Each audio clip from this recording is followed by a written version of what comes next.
again, everyone. This is Stephanie Chase from BiblioCommons. We're here with Nancy Pearl, Reader's Advisor Extraordinaire, and we're here for our second session today on Wednesday called Taking Basic Book Talking Skills Online. So Greg was just asking me, did we need to have anything special for the session today?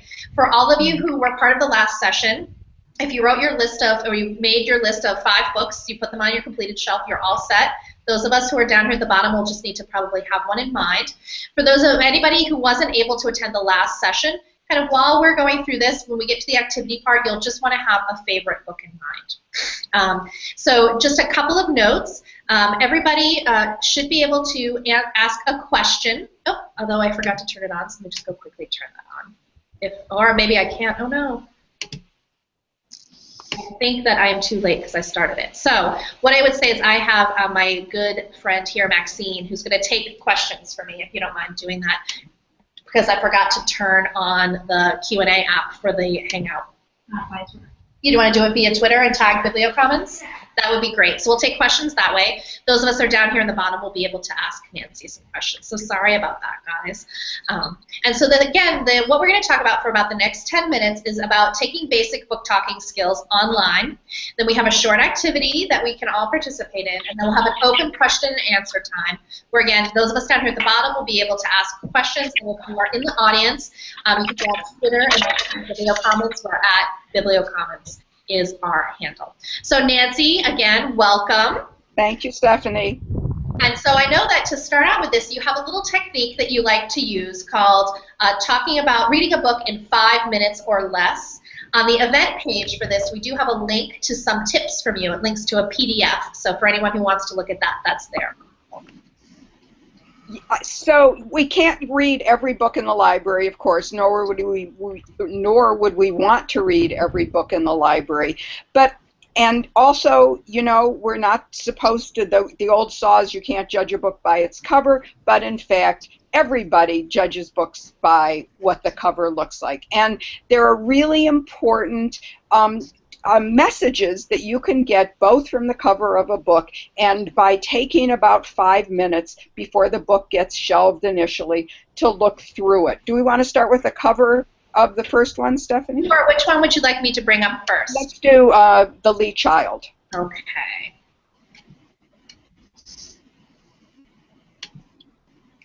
Okay, so here is the new edition of Lee Child's Killing Floor, which is the very first, happens to be the very first one in the series. Before we even look inside the book, what can we gather from the cover? So Melanie or Jenny or Greg, what do you think? Well, the bloody it's definitely handprint. The bloody handprint definitely gives you an impression of what it's about. Yeah. Right. So. Yeah.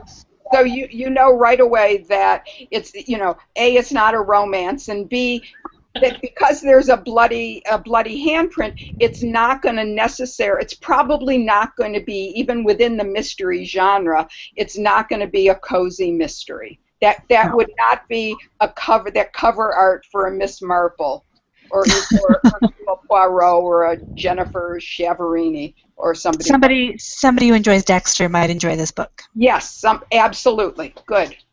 And then what I noticed is that at the very top, even though you said it, it says the first Jack Reacher novel. Right at the top in huge print, bigger than the title of the book, and then again in the yellow circle, it says Jack Reacher, the character's name. Right. So what would you gather from that? That it is probably going to be very much geared toward this guy and very much a character-based book. Okay, so that when people are, you know, the theory is then when people are looking for something to read, and that they will have heard the name Jack Reacher somewhere, maybe from the movie that, you know, was out recently, and that Jack Reacher seeing that will impel them to pick up the book. What else? The new introduction, so it's obviously a reprint, so it's implying this is a popular series. Right. Yes. Okay. What else? There's one more thing that I think is really major. Also, one thing that jumped out at me is the first one, because a lot of people don't like to start in the middle of series. They do like to start at the beginning and then move themselves along. Right, right. Also important. What if you were just looking at this book and you didn't know who Lee Child was or anything like that? Look at the size of the author's name. You know, what does that tell you? That the publisher thinks they're a very important person. And why does he think that? Why does the publisher think that? Because he's a moneymaker. Yes, it's going to go. It's going to go to the top of. It went when it was out in hardback to the top of the bestseller list because Lee Child is a brand, and people are going to pick up the book. You know, that's what they're going to be drawn to. That's the first thing that they're going to see. Look how little the title is. You know, the title is The Killing Floor. That's not the important part. The important part is that it's Lee Child featuring Jack Reacher. So I would say we know a lot about that book just from the size, just from the cover art and the way the cover is laid out. Now, if we open that book, what we'll see is a lot of white space on the page. Okay, and the reason that there's a lot of white space on the page is because there's a lot of dialogue. And what does dialogue do? Dialogue not only gives you that white space, but dialogue moves the plot along lickety-split. So when we're talking about a book, and if I had thought to ask Stephanie to do a screenshot of it in open, we would see a lot more dialogue in this book than we would see, for example, in a literary, a mainstream non-genre novel. So those are two things. Those are things that I would say really give you a hint and make you able to use this book in readers' advisory transactions without having read the book. Well, a lot of white space also might be more readable. You know, like you're not opening it up and going, "Whoa!" You're seeing it's a very readable book as well. Right, and fast-moving. Generally, and because that's what. All great things to include in a description that we have, or when we're talking about the book. You know, that I bet that we could all write, a very good kind of comment or a tweet. You know, the kinds of things that we were talking about in the last session about sharing things. That we could probably all do that actually very quickly in a way that would help our patrons online who are looking at this. Right. Do you want me to bring up the other cover, Nancy? Yes, please.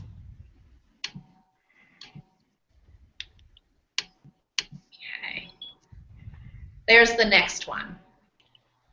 Okay, Prague, a novel, Arthur Phillips. What do we know about this book? It's already a national bestseller. This is the paperback edition, correct? It got blurred by the New York Times. It got blurbed by the New York Times. So what does that say? That it's kind of like it's got its credibility. It's got its street cred already. That it's already a good read even before you examine the rest of it. For a certain group of people. Yes. That's true. That the fact that the New York Times reviewed it and that they don't, and we know this as librarians, people who work in libraries, that they don't review a lot of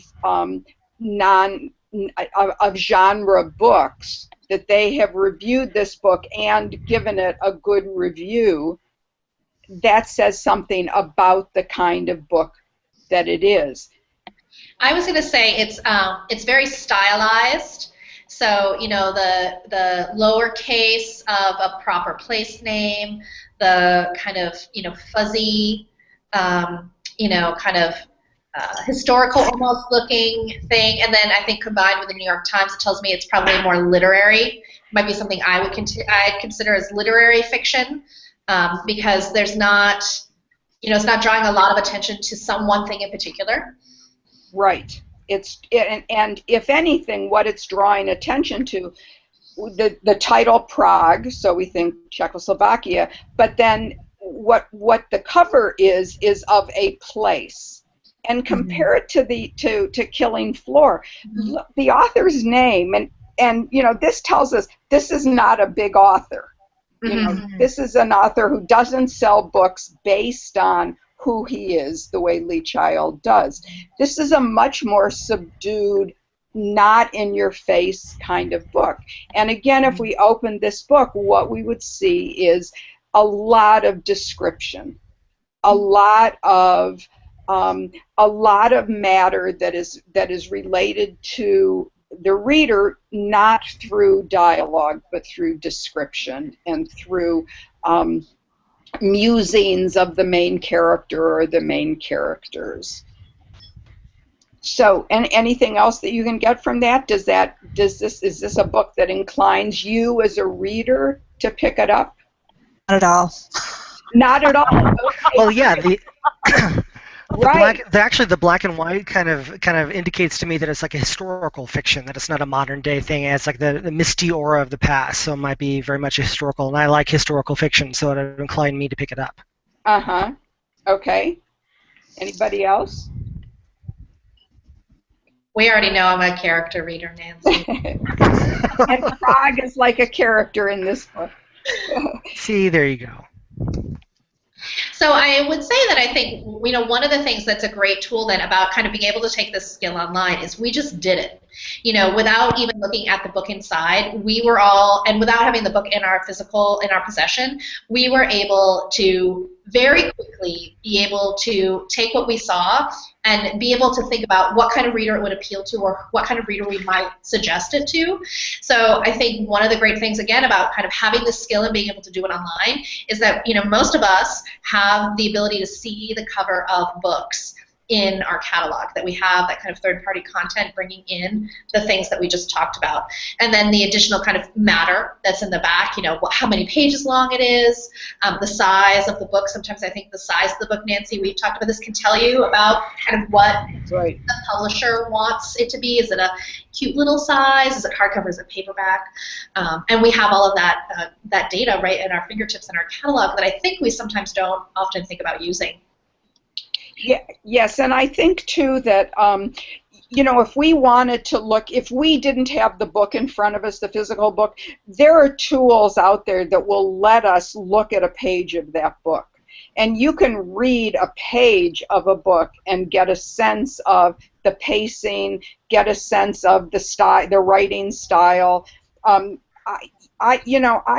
start so many books and I put them down after the first couple of pages, because I know immediately that I'm not going to like this book. But at the same time, I try, even as I'm putting it down, or I don't put it down until I can answer for myself what kind of reader would like this book. So that is a perfect lead-in, Nancy, to the activity that we wanted people to do.